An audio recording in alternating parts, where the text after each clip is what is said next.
विभाग के वरीय पदाधिकारी या सचिव समय दे दें कि मेरे साथ उस अस्पताल का भ्रमण कर लें।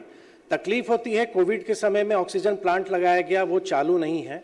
विगत 10 वर्ष में 1 रुपये भी मेंटेनेंस पे खर्च नहीं किया गया उस अस्पताल में, और मेडिकल कॉलेज के निर्माण से उस अनुमंडल अस्पताल में मरीजों को जाने में बहुत कठिनाई हो रही है।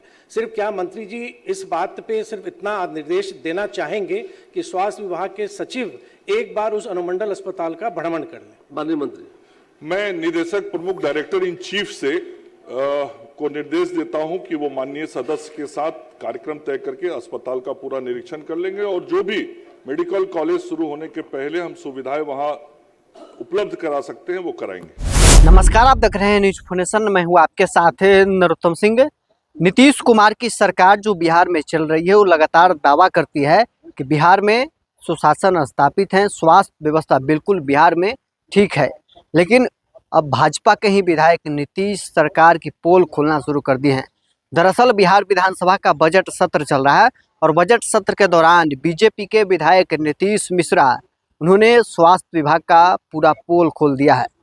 नीतीश मिश्रा ने सदन में ये मांग की है कि स्वास्थ्य विभाग के बड़ा अधिकारी हमारे साथ चलकर झंझारपुर का जो अनुमंडलीय अस्पताल है उसका निरीक्षण करे। सरकार दावा तो करती है कि सब कुछ अस्पताल में अब ठीक हो गया है, लेकिन न डॉक्टर है न मरीज का सही से इलाज हो पाता है। स्वास्थ्य मंत्री मंगल पांडे खड़े होकर कहते हैं कि नीतीश मिश्रा के साथ एक बड़े अधिकारी स्वास्थ्य विभाग के जाएगा और झंझारपुर का जो अनुमंडलीय अस्पताल है उसका निरीक्षण करेगा। छोड़ जाते हैं आपको इस वीडियो के साथ। मिश्रा। अध्यक्ष महोदय, उत्तर प्राप्त है। मैं पूरक पूछूं उससे पहले माननीय मंत्री महोदय अगर एक प्रश्न का उत्तर पहले दे दे कि जिस अस्पताल का मैंने उल्लेख किया है वहीं पे बिहार सरकार और भारत सरकार के माध्यम से मेडिकल कॉलेज का निर्माण हो रहा है, तो उस निर्माण हो जाने के बाद ये अनुमंडल अस्पताल की क्या स्थिति रहेगी, क्योंकि उसी कैंपस में। अगर मंत्री जी ये अगर मुझे बता सकें तो मुझे पूरक पूछने में सहूलियत होगी। माननीय मंत्री, ये प्रश्न में अंकित नहीं था महोदय। यदि अंकित होता तो विभाग में समीक्षा चर्चा करके मैं आता और जवाब माननीय सदस्य को देता।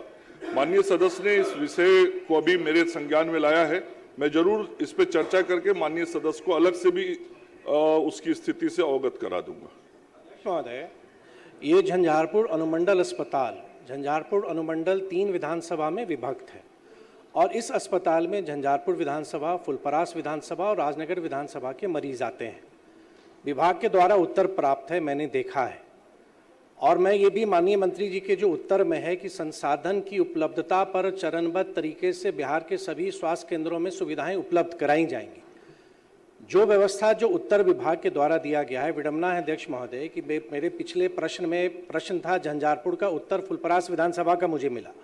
आज जो उत्तर विभाग के द्वारा दिया गया है मेरे पास पूरा सैंक्शन पोस्ट और जो उपलब्ध है संसाधन उसकी जानकारी है। उदाहरण स्वरूप अध्यक्ष महोदय, जवाब में है कि अल्ट्रासाउंड हो रहा है, रेडियोलॉजिस्ट नहीं है, और अल्ट्रासाउंड सिर्फ जो एक्सपेक्टेंट मदर हैं सिर्फ उनका किया जा रहा है, तो जनरल अल्ट्रासाउंड वहाँ नहीं हो रहा है। जो वहाँ पे इंस्टीट्यूशनल डिलीवरी हो रहे हैं वहाँ उसके लिए एनेस्थीसिस्ट की ज़रूरत है मूर्छक की, वो वहाँ पर नहीं पोस्टेड है, तो कहीं से उनको लाना पड़ता है। जवाब में दिया गया है कि दवाइयाँ उपलब्ध हैं। वास्तविकता है कि दवाइयाँ उपलब्ध हैं, लेकिन दवा देने के लिए जो फार्मासिस्ट हैं वो मात्र 3 दिन वहाँ रहते हैं, 3 दिन वो मधुबनी प्रतिनियुक्ति पर रहते हैं। मैं माननीय मंत्री जी से सिर्फ इतना ही आग्रह करूँगा या पूछना चाहूँगा कि जो भी आपने कहा है कि संसाधन, मैं भी स्वीकारता हूँ कि सरकार चरणबद्ध तरीके से कर रही है और सरकार की महत्वाकांक्षी योजना है। सिर्फ मेरा इतना आग्रह ये स्वीकार कर लें कि स्वास्थ्य विभाग के वरीय पदाधिकारी या सचिव समय दे दें कि मेरे साथ उस अस्पताल का भ्रमण कर लें। तकलीफ होती है, कोविड के समय में ऑक्सीजन प्लांट लगाया गया, वो चालू नहीं है। विगत 10 वर्ष में 1 रुपये भी मेंटेनेंस पे खर्च नहीं किया गया उस अस्पताल में, और मेडिकल कॉलेज के निर्माण से उस अनुमंडल अस्पताल में मरीजों को जाने में बहुत कठिनाई हो रही है। सिर्फ क्या मंत्री जी इस बात पे सिर्फ इतना निर्देश देना चाहेंगे कि स्वास्थ्य विभाग के सचिव एक बार उस अनुमंडल अस्पताल का भ्रमण कर लें? माननीय मंत्री, मैं निदेशक प्रमुख डायरेक्टर इन चीफ से को निर्देश देता हूं कि वो माननीय सदस्य के साथ कार्यक्रम तय करके अस्पताल का पूरा निरीक्षण कर लेंगे और जो भी मेडिकल कॉलेज शुरू होने के पहले हम सुविधाएं वहां उपलब्ध करा सकते हैं वो कराएंगे।